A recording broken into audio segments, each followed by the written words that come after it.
हम यहां कोई जुमले सुनाने के लिए नहीं आए। गलत हाथों में देश चला गया।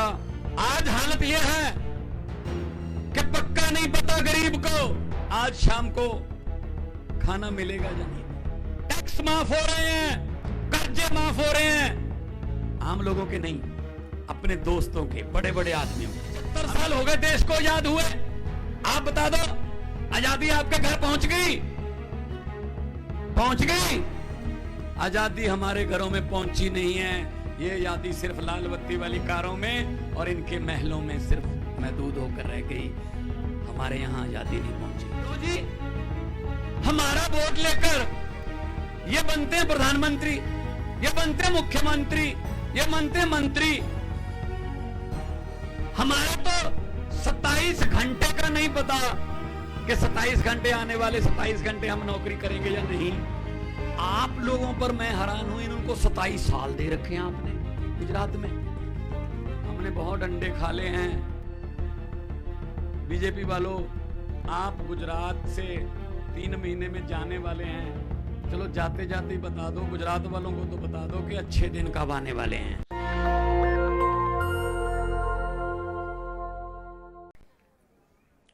हम यहां कोई शक्ति प्रदर्शन करने नहीं आए। हम यहां कोई झूठे वादे करने नहीं आए। हम यहां कोई जुमले सुनाने के लिए नहीं आए। हम आपके साथ कुछ बातें करने आए हैं, और बातें भी कोई इधर उधर की नहीं।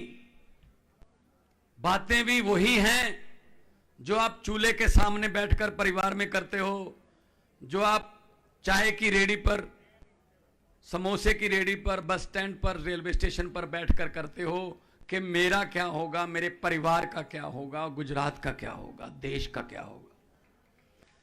आज गलत हाथों में देश चला गया तो देश की हालत यह हो गई। जगह जगह आंदोलन, जगह जगह धरने, हड़ताल, हर रोज महंगाई की मार।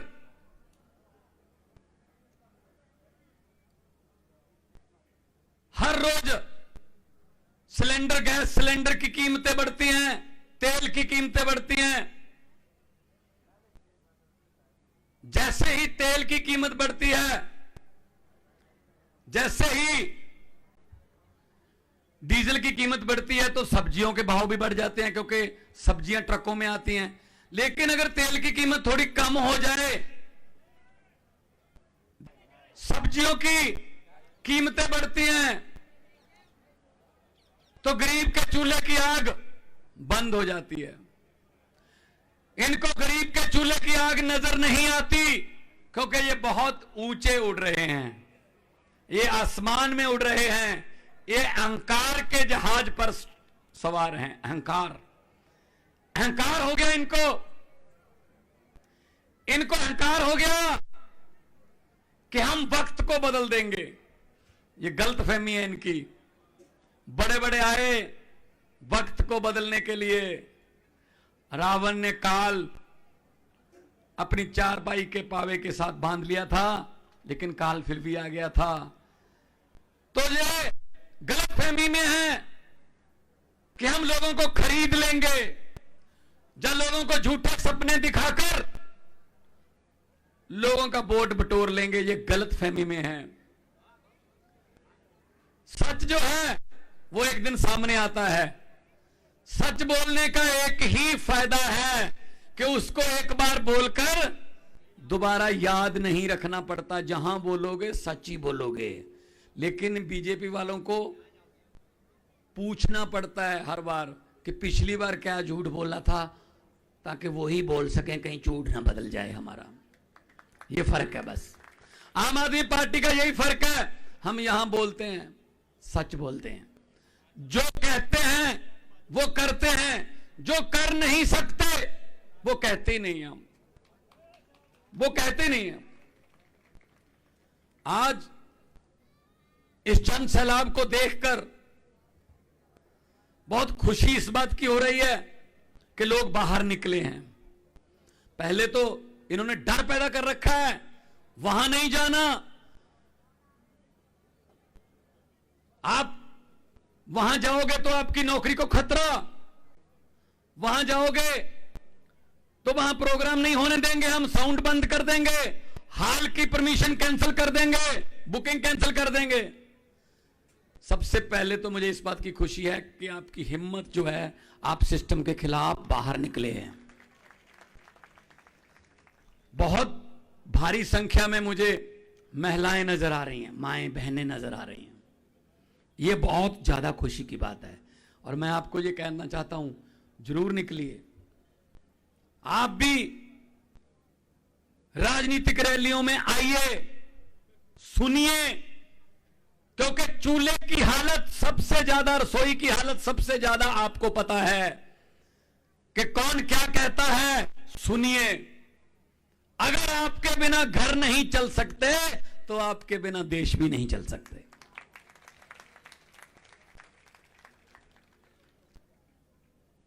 आज हालत यह है कि पक्का नहीं पता गरीब को आज शाम को खाना मिलेगा या नहीं मिलेगा।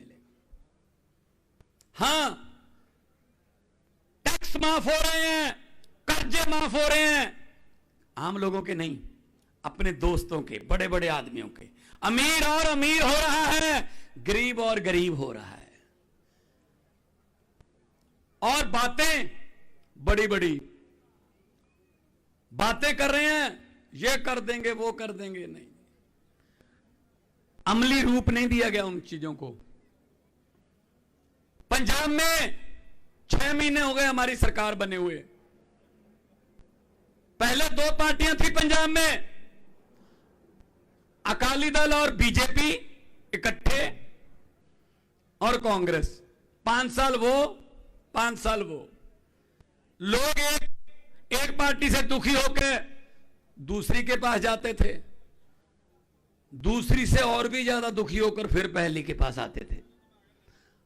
जब से आम आदमी पार्टी आई है, लोगों ने दोनों पार्टियों को नकार दिया है। 117 सीटें हमारे यहां, 92 विधायक आए हैं हमारे, 92, और 92 में से 82 पहली बार जीते हैं। नए लड़के लड़कियां, आपके बेटे बेटियां क्यों नहीं बन सकते एमएलए, विधायक? आपके बेटे बेटियां चेयरमैन क्यों नहीं बन सकते? आपके बेटे बेटियां मंत्री, आपके बेटे बेटियां बड़े बड़े पदों पर क्यों नहीं जा सकते? इन्होंने ठेका ले रखा है क्या कि हमारे वाले ही जाएंगे? आम आदमी पार्टी ने यह मुमकिन करके दिखाया है कि आम लोगों के बेटे बेटियां विधानसभा में, लोकसभा में, राज्यसभा में जा सकते हैं। हमें सिर्फ मुर्दाबाद के नारे लगाने के लिए रखा हुआ इन्होंने। 75 साल हो गए देश को आजाद हुए। आप बता दो, आजादी आपके घर पहुंच गई? पहुंच गई? आजादी हमारे घरों में पहुंची नहीं है। ये आजादी सिर्फ लाल बत्ती वाली कारों में और इनके महलों में सिर्फ महदूद होकर रह गई। हमारे यहां आजादी नहीं पहुंची। भगत सिंह के सपनों की आजादी, राजगुरु सुखदेव के सपनों की आजादी, चंद्रशेखर आजाद जी के सपनों की आजादी, लाला लाजपत राय जी के सपनों की आजादी नहीं पहुंची हमारे पास। इनको पता ही नहीं गरीब कैसे गुजारा करता है। अभी मुझे पता चला है कि हां, जो सफाई कर्मचारी हैं उनके परिवार भी बैठे हैं, वो कच्चे हैं, वो कॉन्ट्रैक्ट पे रखे हुए हैं। कभी भी नौकरी जा सकती है, कभी भी बोल सकता है ठेकेदार कि जाओ जी आप घर पे जाओ, नौकरी खत्म। कुछ नहीं, कोई कचहरी कोर्ट में नहीं जा सकते, कोई पेंशन नहीं मिलेगी, कुछ नहीं मिलेगा। क्यों जी? हमारा वोट लेकर ये बनते हैं प्रधानमंत्री, ये बनते हैं मुख्यमंत्री, ये बनते हैं मंत्री। हमारा तो 27 घंटे का नहीं पता कि 27 घंटे आने वाले 27 घंटे हम नौकरी करेंगे या नहीं। आप लोगों पर मैं हैरान हूं, इनको 27 साल दे रखे हैं आपने गुजरात में। 27 साल बहुत हो गया, बहुत हो गया। वक्त बदल गया, आप भी वक्त के साथ बदलो। हमारा तो चुनाव चिन्ह बहुत अच्छा है, झाड़ू। महिलाओं को तो, माओं बहनों को तो बताने की जरूरत नहीं है, ये तो सुबह सुबह 5 साढ़े 5 बजे अंधेरे में भी ढूंढ रहती हैं कहां पड़ा है। झाड़ू जो है उसका काम है सफाई करना, और राजनीतिक गंदगी की सफाई करनी है। इस झाड़ू से पहले हम सिर्फ दुकान या मकान साफ करते थे, अब अरविंद केजरीवाल जी की अगुवाई में पूरा हिंदुस्तान साफ किया जाएगा। इसीलिए इनको हाथ पांव की पड़ी है। कभी हमारे प्रोग्राम कैंसिल कर देते हैं, कभी जहां पे प्रोग्राम करते हैं उसके यहां बुलडोजर चलाने आते हैं, कभी धमकियां देते हैं, ये करते हैं। लेकिन दरिया जो होते हैं वो अपना रास्ता खुद बनाते हैं, दरियाओं को रोका नहीं जा सकता। ये जन सैलाब है, इसको रोक नहीं सकते आप। और झाड़ू वाला बटन दबाना, जैसे ही बटन दबाओगे समझ लो अपने बच्चों की किस्मत का बटन दबा दिया, समझ लो। मैं पार्लियामेंट में भी था, वहां भी बहुत पूछता रहा मैं कि जी हम आम आदमी पार्टी वाले हैं, हमने बहुत डंडे खा ले हैं। बीजेपी वालों, आप गुजरात से 3 महीने में जाने वाले हैं, चलो जाते जाते ही बता दो गुजरात वालों को, तो बता दो कि अच्छे दिन कब आने वाले हैं।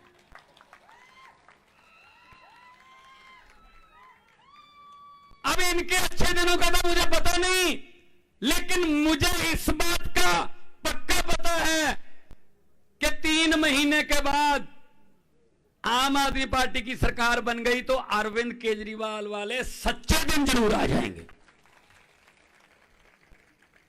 जहां काम सच्चाई से हो, कोई रिश्वत ना हो, कोई सिफारिश ना चले, मेरिट से काम हो। पंजाब में बेड़ा गर्क करके रखा था पंजाब का, हमने 6 महीने में आके मुंह महांद्रा सवारा। कच्चे मुलाजम 36,000 हैं पंजाब में, हमने शुरू कर दिया उनका पक्के करने का प्रोग्राम। अभी टीचर डे था, 5 सितंबर को टीचर डे मनाया जाता देश में।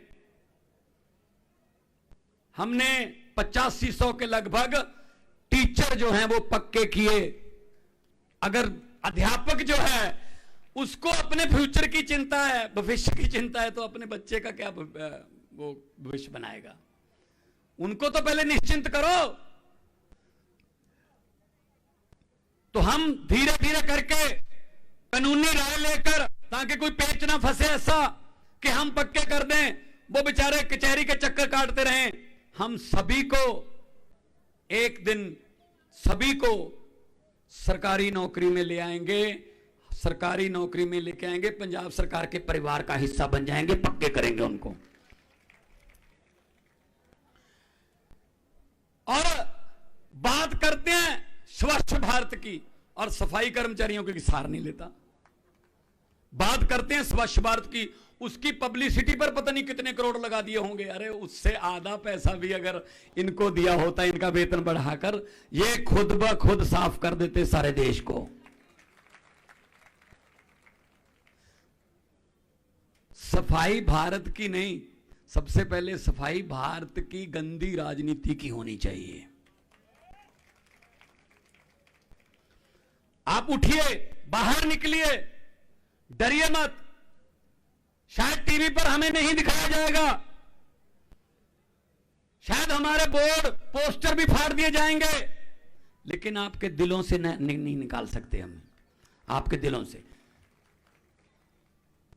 बाज जितनी हवा उसके विरुद्ध होती है बाज उतना ही ऊंचा उड़ता है। तो बोल लेने दो, अनाप शनाप कुछ भी बोलते रहते हैं। मतलब लगता है अब यही सच्चे रह गए धरती पर, और कोई है नहीं। हर एक में कमी है। केजरीवाल ये है, केजरीवाल वो है, केजरीवाल आतंकवादी है, केजरीवाल पता नहीं।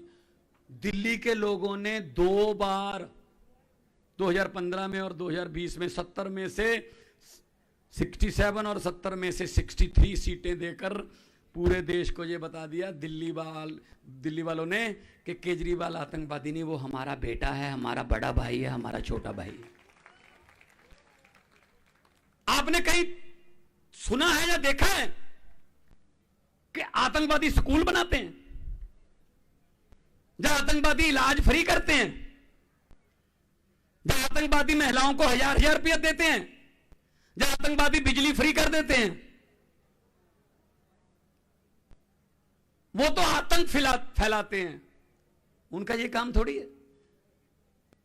अब पंगा ये है, इनको पहले ऐसे ही वोट मिल जाते थे धर्म के नाम पे, जाति के नाम पे।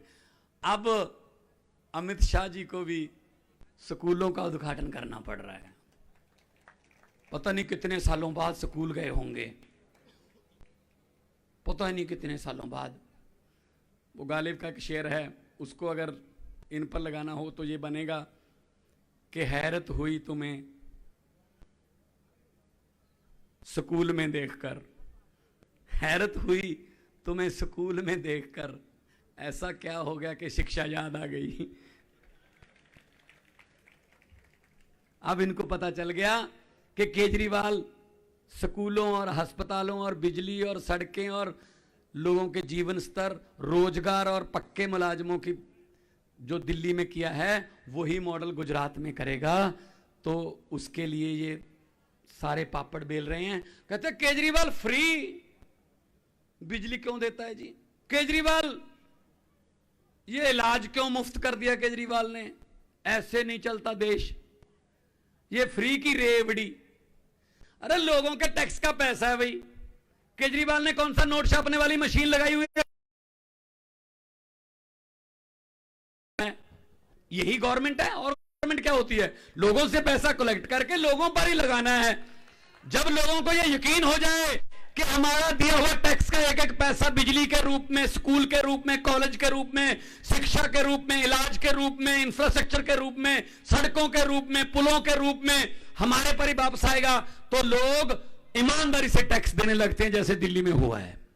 दिल्ली में टैक्स कलेक्शन बढ़ गई है क्योंकि लोगों को पता है ये पैसा दो, सरकार किसी ना किसी तरीके से हमारे पे ही खर्च करेगी।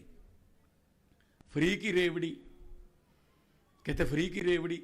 तो फिर हर व्यक्ति के खाते में 15 लाख वाला पापड़ किसने बेचा था? वो मिल गए? मिल गए? नहीं मिले ना, पंजाब में भी नहीं मिले। इनके 15 लाख की बात छोड़ो, जो हमारे घर में गुजारा करने के लिए बचत करके 2-3 हजार रखे हुए थे हर घर में, नोटबंदी करके वो भी निकलवा के ले गए।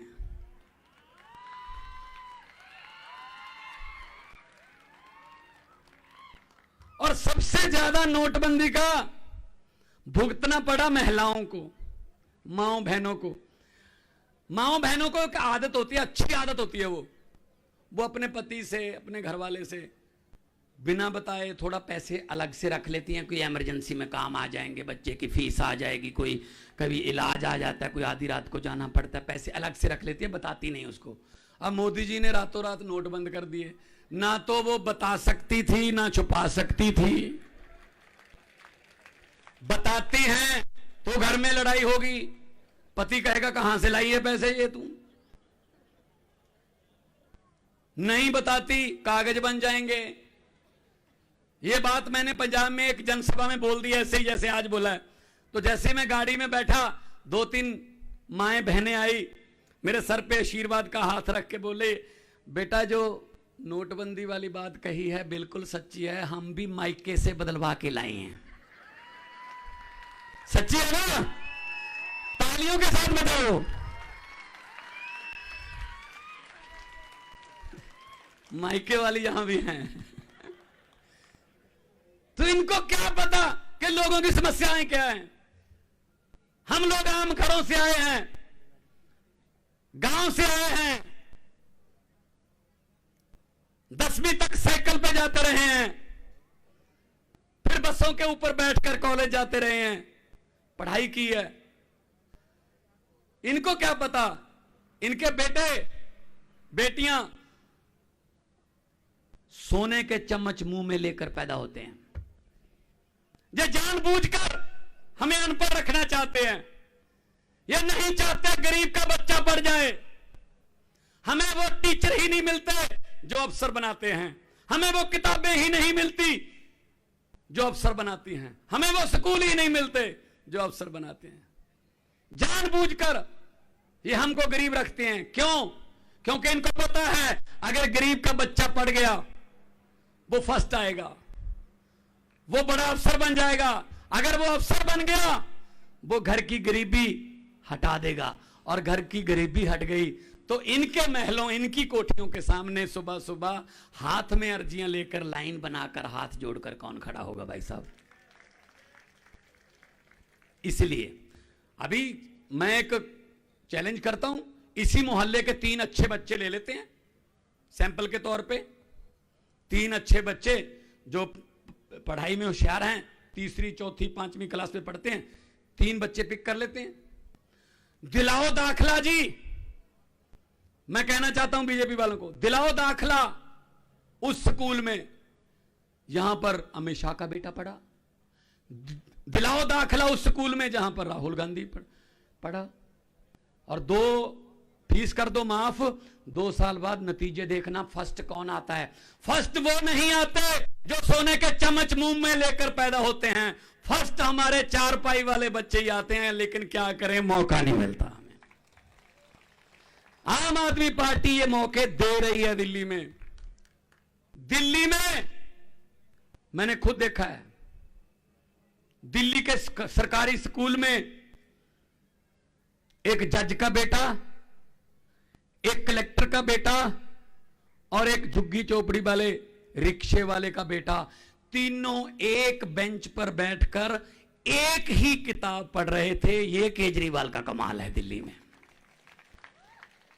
नहीं, उनका सिलेबस अलग है, हमारा सिलेबस अलग है। यह बात करने के लिए आपके पास आए हैं हम। आप लोग अपना परिवार बड़ी मुश्किल से चलाते हो, लेकिन आप लोगों का पैसा टैक्स का माफ कर दिया जाता है, बड़े बड़े इंडस्ट्रियलिस्टों का माफ कर दिया जाता है, लोगों को कुछ नहीं मिलता। बड़े नारे देते थे, बहुत हुई महंगाई की मार, अब की बार फलां सरकार। तो दिल्ली में नहीं कहा फिर उन्होंने, दिल्ली में यह नारा नहीं दिया कि अब की बार इतने पार, क्योंकि उनको पता था कि दिल्ली में तो यह होता है अब की बार सिर्फ जमुना पार। 6-7 सीटें हैं वो जमुना पार से आती हैं इनकी। इनको पता है सारा कि दिल्ली के पढ़े लिखे लोग हैं, वो इनकी बातों में नहीं आते। वो धर्म के नाम पर लड़ाई नहीं करते, वो जात पात में यकीन नहीं रखते, वो काम में यकीन रखते हैं। इसलिए नए यूथ को, नए लड़के लड़कियों को मैं कहना चाहता हूं, आप अपने माता पिता को, अपने रिश्तेदारों को बोलिए कि आपके कहने से हमने बहुत बार वोट दिए, एक बार हमारी भी मान कर देख लो, देश बदल जाएगा, देश बदल जाएगा। देश में कोई कमी नहीं है, हर किस्म का मौसम है, पहाड़ है, समुंदर है, कोला है, तेल, सब कुछ है, फसलें हर किस्म की होती हैं। कमी है तो सिर्फ सच्ची नीयत वाले नेताओं की कमी है, जिन्होंने हमें अभी तक बताया ही नहीं। हम उनके पक्ष में बहुत बार वोट दिए हमने, लेकिन उन्होंने एक बार भी हमारे पक्ष में वोट नहीं दिया। जब भी कानून बनाए, गरीबों का खून निचोड़ने के लिए बनाए, बस जब भी कानून बनाए। और झूठ की, जो झूठ बोलने की आदत है नेताओं की, उसको तो अब हम अपने दिमाग में इतना बिठा चुके हैं कि नेता झूठ बोलते हैं, इतना बिठा चुके हैं। एक बार एक 30-40 नेता बस में जा रहे थे दिल्ली से मनाली के लिए, तो रास्ते में बस पलट गई एक गड्ढे में। नेताओं की झूठ बोलने की आदत को लोगों ने कितना ज्यादा अपना लिया, इस बात की बहुत अच्छी एग्जांपल है, उदाहरण है। बस पलट गई है गड्ढे में, 30-40 नेता थे उसमें। तो एक किसान खेतों में काम कर रहा था, उसने बस के ऊपर मिट्टी डाल दी। पुलिस वालों ने सर्च करना शुरू किया, उसी किसान से पूछा भाई इस रंग की और इस नंबर की बस थी, आपने देखी है? कहता हाँ। कहते कहाँ गई? कहते इस गड्ढे में पलट गई थी। कहता अब कहाँ गई? कहता मैंने ऊपर मिट्टी डाल दी। तो पुलिस वालों ने पूछा कि क्या उसमें सवार सभी नेता मर गए थे? तो किसान बोला सभी नहीं मरे थे, अभी 25-30 जोर जोर से चिल्ला रहे थे, हम अभी जिंदा हैं, हमें बाहर निकालो। मैंने सोचा नेता हैं, झूठ ही बोल रहे होंगे, मिट्टी डालो। हम ये भी यकीन करने के लिए तैयार नहीं है कि ये जिंदा हैं। ये हालत कर दी इन्होंने अपनी। अब बदलो, हर साल पेड़ भी पत्ते बदल लेता है। अब 27 साल हो गए, बहुत हो गया। नए पत्ते, पिप्पल दिया पत्ते आवे, कादी खड़ खड़ खड़ खड़ लाई है, पत्त चढ़ गए पुराने, रुत नव्या दी आई है। अब बारी नए लोगों की आएगी। दोनों हाथ ऊपर उठाकर 2 नारे लगा दो, इनकलाब, इनकलाब, भारत माता की। नेशनल दस्तक की आपसे गुजारिश है कि अगर इसको बचाना चाहते हैं तो नेशनल दस्तक को सब्सक्राइब करने के लिए रेड कलर के सब्सक्राइब बटन को दबाएं, फिर बेल आइकन की घंटी दबाएं। नेशनल दस्तक को बचाने के लिए बहुत जरूरी है कि हर खबर को शेयर करें, लाइक करें, कमेंट जरूर करें।